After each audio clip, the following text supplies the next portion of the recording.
ابو جہل، ابو سفیان اور اخنس بن شریک کا قرآن سننے کا واقعہ۔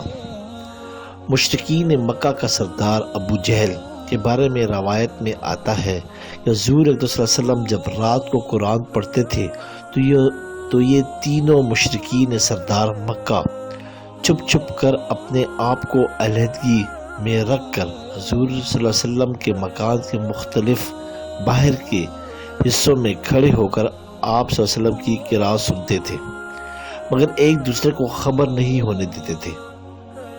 جب دن کا اجالا ہونے لگتا تو واپس اپنے اپنے گھر لوٹ آتے۔ ایک دفعہ ایسا ہوا کہ تینوں رات کو قرآن سننے کے لیے نکلے اور واپسی میں ایک ہی جگہ تینوں کی ملاقات ہو گئی۔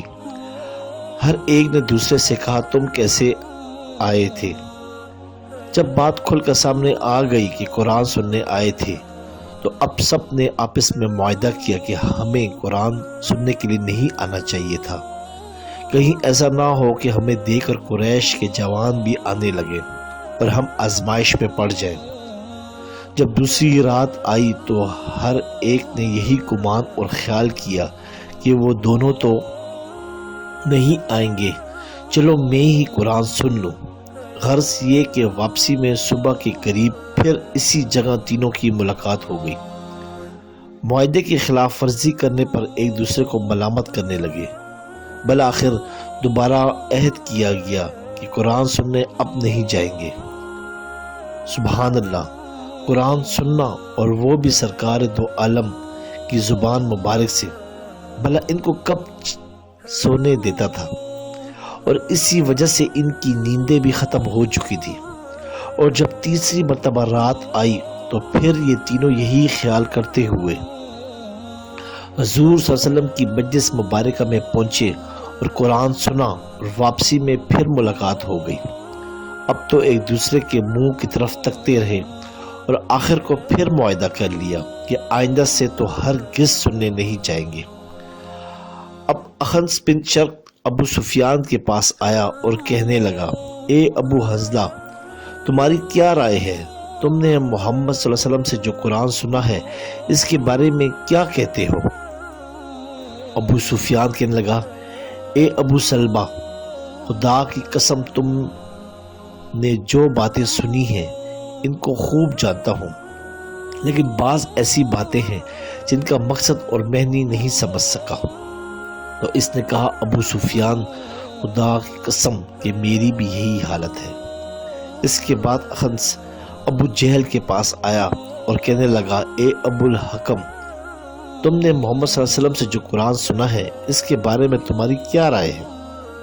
ابو جہل نے کہا کہ ہم اور بنو عبد المناف مقام شرف کے حاصل کرنے میں ہمیشہ دست وغیرہ باندھ رہے ہیں۔ انہوں نے دعوتیں کی، ہم نے بھی کی، انہوں نے خیر و سخاوت کی، ہم نے بھی کی، حتیٰ کہ ہم کو پاؤں جوڑے بیٹھے رہے اور وہ کہنے لگے، ہمارے پاس تو خدا کا پیغمبر ہے، اس پر آسمان سے وحی اترتی ہے، تو اب ہم یہ بات کہاں سے لائیں؟ خدا کی قسم ہم اس پر ایمان نہ لائیں گے اور نہ اس کی پیغمبری کی تصدیق نہیں کریں گے۔ اخنس یہ سن کر چلا گیا۔